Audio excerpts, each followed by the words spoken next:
होता है गर्मी क्या? कुछ लोग बोलता है गर्मी खून में होता है, कुछ लोग बोलता है गर्मी जून में होता है।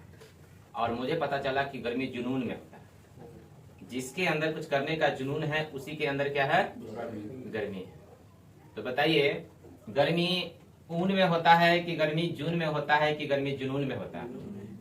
गर्मी जुनून में होता है। आप देखिएगा ठंडे के मौसम में जिसके अंदर जुनून है वह फील्ड में 4 राउंड मारता है और ऊन का कपड़ा निकाल कर रख देता है, क्योंकि गर्मी उसके जुनून में था, बट ऊन में नहीं था। ठीक है, जब तक अपना जुनून नहीं दिखाइएगा तब तक आपको ठंडों में ऊन की कपड़ा धारण करना पड़ेगा। जब जब आप अपना जुनून दिखाना शुरू कीजिएगा तो फिर क्या होगा? आपको ऊन की कपड़ा नहीं पहनना। इसीलिए खेतों में काम कर रहे किसान, वह खेतों में जब काम करने जाता है तो उसे काम करने की जुनून होती है, इसीलिए है ना उसे कपड़ों की जरूरत कम होती है। आप लोग काम नहीं करते हो, आप लोग को कपड़ों की जरूरत बहुत होगा, खूब होगा। ठंडा में ठंडा लगता होगा, ये कपड़ा चाहिए, वो कपड़ा चाहिए, फलना चाहिए, तिलना चाहिए, और कपड़ा के भंडार को लीजिएगा और उसे देखिएगा वही पुरानी कपड़ा में वही ताज धारण करेगा क्या? तो आइए, उष्मा यह एक प्रकार की ऊर्जा है, एनर्जी है। क्या है? ऊर्जा है। इससे उष्मा से आपको एनर्जी मिलता है। उदाहरण के तौर पे जब आप ठंडों के दिनों में आग का जो ज्वाला होता है उसका थोड़ा सा आप क्या करते हैं, सेवन लेते हैं, थोड़ा सा सेकते हैं, तो आपके शरीर में ऊर्जा आ जाता है और आपका शरीर में टेम्परेचर आ जाता है क्या? जिसे कैलोरी में व्यक्त करते हैं। ऊर्जा को किसमें व्यक्त करते हैं? कैलोरी में। कैलोरी का मतलब होता है बेटा, कैलोरी का मतलब मापने वाला यंत्र। ठीक है, इसे मापने के लिए कैलोरी मीटर का प्रयोग करते हैं। आपसे कोई पूछेगा उष्मा को किसमें मापते हैं? कैलोरी में। किसमें? कैलोरी में मापते हैं। ठीक है, चलिए उष्मीय प्रसार। देखिए जब किसी धातु को उष्मा देते हैं तो उसके प्रसार होती है, उसे उष्मीय प्रसार करते हैं। उदाहरण के तौर पर मान लीजिए यहां पर एक ज्वाल भट्ठी है और यहां पर एक ज्वाल क्या है? भट्ठी है, और यहां पर एक अगर मान लीजिए अगर हम करछुल जानते हो, इसमें अगर हम तेल और जीरा को गर्म करेंगे तो तेल गर्म करेंगे, क्या यहाँ गर्म होगा कि नहीं? होता है कि नहीं? हो जाता है ना। इसका मतलब इससे क्या हुआ? धातु में उष्मा का क्या हुआ? प्रसार हुआ, मैंने फैला। एक लंग गर्म करेंगे पूरा जगह गर्म हो जाता है। इसमें उष्मा फैलता भी है, गर्मी फैलता है। ठीक है, उष्मीय प्रसार का गुणांक यह लंबाई में होने वाला वृद्धि को दर्शाता है। इसे अल्फा द्वारा दिखाया जाता है। जो उष्मीय प्रसार का गुणांक है यह लंबाई में होता है, और याद रखना ये लंबाई में होने के कारण इसे क्या कहा जाता है? इसको अल्फा में हम दिखाते हैं, अल्फा। चलिए अल्फा के बारे में आप लोग जानते हैं, अल्फा बीटा गामा, और इसका सिंबल जो है, संकेत जो है उष्मीय प्रसार गुणांक का अल्फा। कोई डाउट? चलिए आते हैं, देखिए अब बताते हैं बेटा। देखिए रेल की पटरियों के बीच कुछ खाली जगह क्यों छोड़ दी जाती है? तो आप देखिएगा रेल की पटरी जब इस तरह बिछेगी तो यहाँ पर कुछ खाली स्थान रहेगा। यहाँ पर रेल की पटरियों के बीच कुछ खाली स्थान क्यों छोड़ी जाती है? तो रेल की पटरियों के बीच खाली स्थान इसलिए छोड़ी जाती है, जब उष्मा फैलने के बाद अगर रेल की पटरी के बीच खाली स्थान नहीं छोड़ेगा और जो पटरी का आकार बढ़ेगा, मैंने उसका जो रेल का पटरी का आकार बढ़ेगा और बढ़ने पर जो खाली स्थान तक पहुंच जाता है, जैसे ही खाली स्थान नहीं छोड़ेगा तो वह रेल की पटरी टेढ़ हो जाएगी, गाड़ी पलट जाएगी। इसीलिए है ना क्या होगा कि रेल की पटरियों के बीच खाली स्थान छोड़ा जाता है। चलिए समझ में आया? रेखीय प्रसार के कारण ट्रेन लोहे की पटरियों में खाली स्थान छोड़ दिया जाता है ताकि रेखीय प्रसार के लिए उन्हें स्थान मिल सके और टेढ़ा न हो। अगर रेल की पटरी के बीच खाली स्थान नहीं छोड़ेगा तो वह क्या हो जाएगा? टेढ़ा हो जाएगा। चलिए लोहे की पटरियों को जोड़ने के लिए है ना किसका प्रयोग करते हैं? इस प्लेट का प्रयोग करते हैं। आते हैं रेखीय प्रसार बराबर लंबाई में वृद्धि और प्रारंभिक लंबाई गुने ताप में वृद्धि। चलिए आते हैं, देखिए वह क्षेत्रफल में होने वाला परिवर्तन को दर्शाता है, इसको बीटा द्वारा बताता है। लंबाई में जो गुणांक प्रसार है उसको अल्फा से, क्षेत्र के जो है ना परिवर्तन होने को दर्शाता है उसको क्या कहते हैं बेटा? बीटा से कहते हैं। और क्षेत्रीय प्रसारण के कारण धातु के बर्तन में हुआ छेद तापमान देने पर बढ़ जाता है। और प्रसार के कारण क्या होता है? धातु के बर्तन में देखना हड़िया में थोड़ा सा छेद है, आप जैसे ही उसको चढ़ाइएगा तो धीरे धीरे प्रसारण होगा और उसमें बड़ा छेद होगा। ठीक है, चलिए शीशे के समान गर्म होने पर इसके कारण जो है चिपक जाता है। कोई शीशा के समान है, आईना है, बहुत गर्म पानी कर लो और आईना पे रख दो, आईना फूट जाएगा। इसका कारण क्या है? इसका कारण है कि क्या बेटा, क्षेत्रीय प्रसार। शीशा में तो क्षेत्रीय प्रसार होता नहीं है, और जैसे क्षेत्रीय प्रसार नहीं होगा, पानी डालिएगा, फैलने की कोशिश करेगा, फैल नहीं पाएगा तो टूट जाएगा। ठीक है। क्षेत्रीय प्रसार, क्षेत्रीय प्रसार बराबर क्षेत्रफल में वृद्धि, प्रारंभिक क्षेत्र अगुने ताप में वृद्धि। चलिए अब पढ़ेंगे आयतन गुणांक। देखिए आयतन गुणांक में बहुत अच्छा क्वेश्चन है। देखिए आयतन गुणांक, इससे आयतन में होने वाली परिवर्तन को दर्शाता है। जो आयतन में होने वाले परिवर्तन को दर्शाता है आयतन गुणांक कहलाता है। इसको गामा से व्यक्त किया जाता है, अल्फा बीटा गामा। आ जाइए, गामा बराबर आयतन में वृद्धि बटा प्रारंभिक आयतन गुने ताप में वृद्धि। चलिए इसके बाद में आते हैं, इसका मतलब अल्फा बीटा गामा के संबंध पूछेगा तो अल्फा अनुपात बीटा अनुपात गामा बराबर 1/2 चलिए अब आते हैं उष्मा संचारण की विधियां।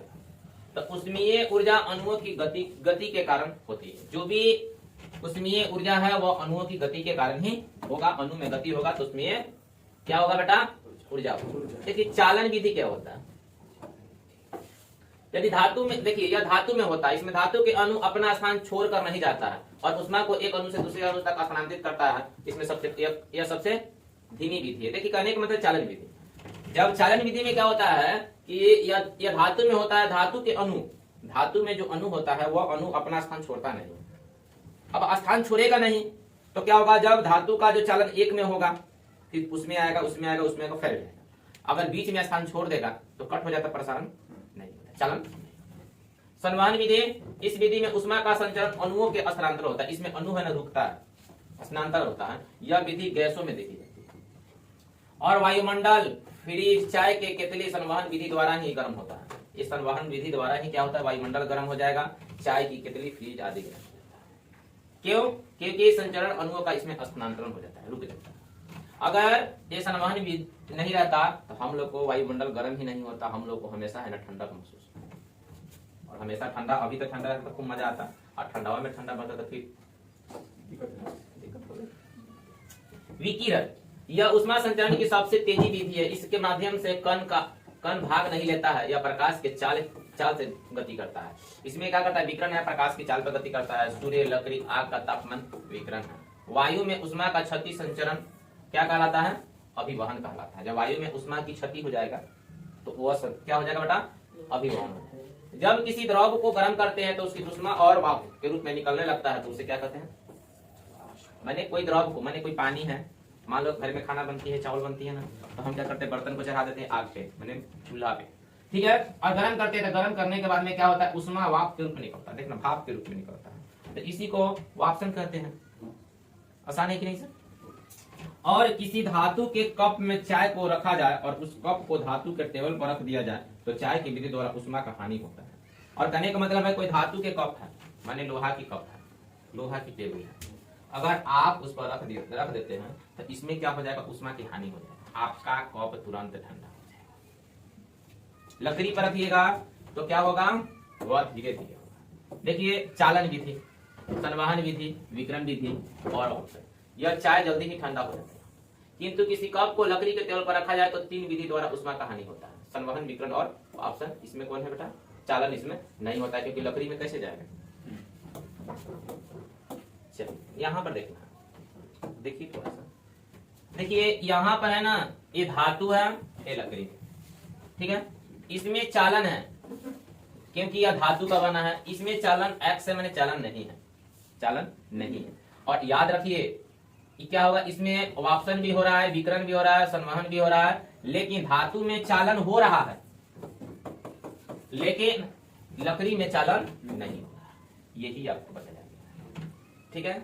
ये जो क्वेश्चन है ये क्लास 12 का डाल दिया है, क्या नाम है इसका, क्रिक-चॉप का लॉ, आएगा क्रिक-चॉप का। देखिए एक अच्छे अवशोषण के एक अच्छे उत्सर्जक होते हैं, बोलते हैं कि अगर एक अच्छा अवशोषण है तो एक अच्छा उत्सर्जक भी है। जो अच्छा से अवशोषित कर सकता है तो अच्छे से उत्सर्जित भी कर सकता है। अर्थात काली वस्तु अधिक उष्मा अवशोषित करती है, और जिस कारण से अधिक उष्मा निकलने लगता है। काला कपड़ा पहनिए ठंडा गर्मी में, गर्मी ज्यादा बनेगा, शरीर से पसीना ज्यादा निकलेगा, उष्मा बना, शरीर से ज्यादा पसीना निकलता है, काला कपड़ा। इसीलिए बताया जाता है कि गर्मियों में सूती और उजला कपड़ा पहनना चाहिए। क्या गर्मियों में काला कपड़ा पहनकर काला भौकाल नहीं दिखाना चाहिए, ठीक है। आती है धूप वाला छाता ऊपर से उजला होनी चाहिए और अंदर से है ना काला होनी चाहिए। ये किरचॉफ का नियम का पालन करता है कि अगर उजड़ से ऊपर से उजला रहेगा, नीचे से काला रहेगा, तो क्या होगा, इसमें क्या होता है, आना है और जाना है। मैंने क्या होता है इसमें, आकर्षण और प्रतिकर्षण का गुण पाया जाता है। जो उलेगा तो उजला लेगा ना, उजला लेगा गर्मी कम पड़ेगा। तो ये किसका नियम है, किरचॉफ का नियम। यदि धातु को एक गोले को, लकड़ी के एक गोले को समान रूप से गर्म किया जाए, एगो धातु का गोला है गोल, एगो लकड़ी का गोला है, दोनों को गर्म करते हैं और अंधेरे में रख दिया जाए तो धातु का गोला अधिक उष्मा निकालेगा और वह चमकेगा। धातु का गोला क्या होगा, अधिक उष्मा निकालेगा, वह चमकेगा। इसका मतलब अंधेरा में लकड़ी का गोला दिखाई आपको नहीं। चलिए, समान धातु के दो गोलों को, एक काला और एक सफेद है, तो समान उष्मा देकर अंधेरे में रखते हैं तो काली वाली धातु ज्यादा चमकेगा और अधिक उष्मा देगा। कहने का मतलब है समान धातु के दो गोले ले लीजिए, समान धातु का मतलब दोनों लोहे ले लीजिए, एगो काला ले लीजिए, एगो उजला ले लीजिए, और दोनों को क्या कीजिए कि अंधेरे रूम में रख दीजिए, तो काली वाली वस्तु क्या होगा, सबसे ज्यादा चमकेगा, काला वस्तु। इसीलिए आप शादी विवाह में देखिएगा, बड़ा बड़ा सेलिब्रिटी लोग है ना, काला कोट पहन के जाता है, थोड़ा सा लाइट पड़ेगा ना भौकाल मचा देता है। इसीलिए काला पैंट काला शर्ट लोगों को है ना एक फेवरेट हो जाता है, ठीक है। चलिए, इसके बाद में पढ़ेंगे ब्लैक। वैसे धातु जो अपने ऊपर आने वाली समस्त उष्माओं को लौटा दे उसे कृष्ण पिंड कहते हैं, मैंने ब्लैक बॉडी कहते हैं। उसके ऊपर जो भी उष्मा आएगा और फिर उसे उसी रास्ते से भेज देगा, इसी को क्या कहते हैं, ब्लैक बॉडी, ठीक है। और सभी काली वस्तु कृष्ण पिंड के अंतर्गत होती है और कागज 95% उष्मा को सोख लेता है, यह सबसे अच्छा कृष्ण पिंड है। उष्मा गति का प्रथम नियम याद रखना है, Q बराबर, यहाँ पर क्या होगा बेटा, Q बराबर क्या होगा, इसको क्या पढ़ा जाएगा, कौन बताएगा, क्या पढ़ेंगे इसको, लेमडा U प्लस W। तो याद रखना है